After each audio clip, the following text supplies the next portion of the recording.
Mr. Speaker, I yield myself such time as I may consume. The gentleman is recognized. Thank you, Mr. Speaker. Today we are here to consider H.R. 805, the DOTCOM Act. I first introduced this legislation last Congress, and I'm proud to see it brought to the floor today. The DOTCOM Act is a great example of what can get done when we work together, and builds on the Energy and Commerce Committee growing record of legislative success.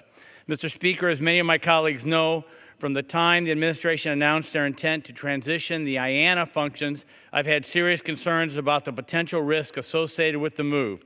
I've said time and again that this is far too important to rush and that we must carefully consider all the potential consequences and outcomes before any transition occurs.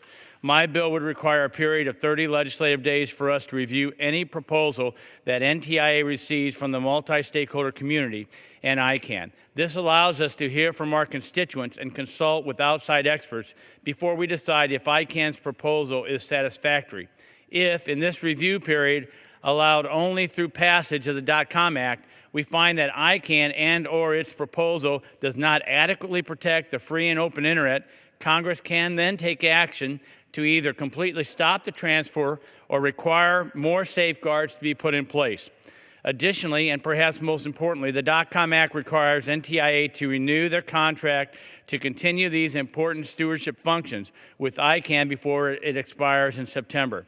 Everyone agrees that the contract should remain with NTIA while this process moves forward. DOTCOM is a vehicle to make sure this does in fact happen. Extending the contract takes the pressure off making a rushed transition and perhaps making mistakes. We get one bite at the apple on this, and we need to make sure it's done correctly. Mr. Speaker, before I relinquish my time, I want to say that I'm very proud of the work that has been done on this bill in the Energy and Commerce Committee, particularly by Chairman Upton and Walden and Ranking Members Pallone and Eshoo.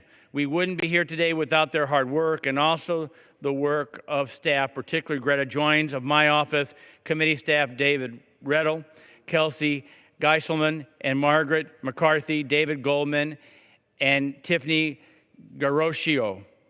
Mr. Speaker, clearly this is an issue that has brought both sides together for the best interests of Americans. I ask my colleagues to support the passage of H.R. 805. Thank you, and I reserve the balance of my time.